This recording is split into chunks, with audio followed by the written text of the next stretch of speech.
Pemilu belum mulai, tapi Pak Prabowo itu bisa habis sampai 8 miliar lebih di sosial media. Ini dipakai buat apa sih? Nah, jadi ada satu berita yang cukup menarik nih. Jadi ternyata belanja iklan Pak Prabowo di medsos itu sampai 8,67 M dari Kompas. Tertinggi dibandingin Ganjar dan Anies katanya. Nah, dan kalau dari kata Kompas nih, nah katanya ini tuh dipakai dari Agustus 2020 sampai Oktober 2023 ya. Dan dari jumlah tersebut, akun Indonesia Adil Makmur itu yang menggelontorin dana paling banyak. Yuk sampai kita lihat emang akunnya kayak gimana sih. Jadi ini kalau kalian lihat Instagramnya itu ada 733.000 followers. Dan di sini ya isinya berbagai aktivitas sih. Aktivitasnya kayak ini kemarin lagi waktu pemilihan cawapres gitu kan, dan berbagai aktivitas lainnya yang teman-teman bisa lihat sendiri. Di Facebook juga sama. Ternyata ini adalah akun yang isinya kegiatan-kegiatan dari Pak Prabowo sendiri. Kalau menurut Kompas, kenapa bisa spendingnya besar ya? Sebenarnya wajar juga sih ya, orang kata-katanya juga banyak, bener nggak? Ya mau ngapain juga bisa. Nah, tapi insight yang gue ambil sebenarnya kayak gini. Cara promosi lewat sosial media untuk pemilu ini kan bukan pertama kali ya. Dan kalau kalian ingat di Amerika itu pernah ada kejadian di mana itu cukup fenomenal. Di mana ingat ya, Donald Trump itu menang pemilu di AS tahun 2016 dengan manfaatin sosial media. Dan gimana sih caranya gitu ya? Nah, kalau misalnya kita lihat yang dilakuin Donald Trump dulu, itu adalah Donald Trump tuh aktif banget di Twitter. Bener nggak? Sampai sering di-ban juga kan? Mungkin karena banyak kontroversi yang dia bikin di Twitter itu sendiri. Dan ternyata nggak cuma aktif di Twitter aja.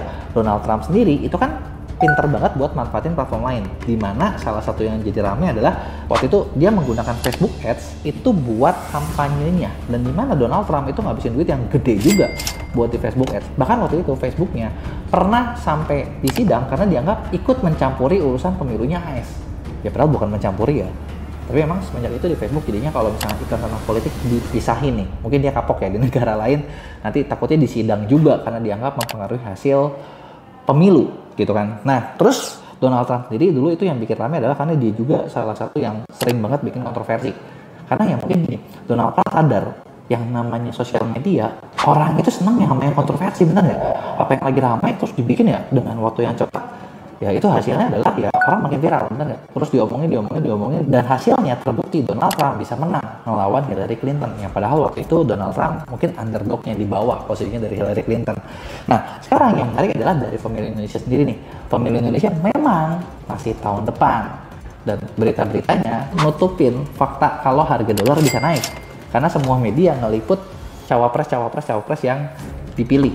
Nah, sekarang di sini gue bukan mau memihak satu atau dua sisi tentang siapa yang bakal jadi presiden atau ikutan di politik, tapi apakah mungkin di pemilu 2024 nanti yang menang itu bukan lagi cuman yang banyak baliho di mana-mana gitu kan? Karena selama ini kalau pemilu di Indonesia kan identik dengan baliho gede-gede yang bentar lagi kita bakal lihat sampai bosen deh dengan berbagai janji-janji manis. Bukan lagi mungkin nanti yang bagi-bagi pagi-pagi, mungkin teman-teman tahu maksudnya kayak gimana gitu kan, setiap sebelum pemilu. Atau mungkin nggak sih nanti itu yang benar-benar bakal menang itu adalah siapa yang benar-benar bisa menguasai media, siapa yang benar-benar nanti bakal rame di Facebook, rame di Instagram, rame di YouTube, siapa yang nanti bakal menuhin trending topik kalian, itu adalah yang bakal menang.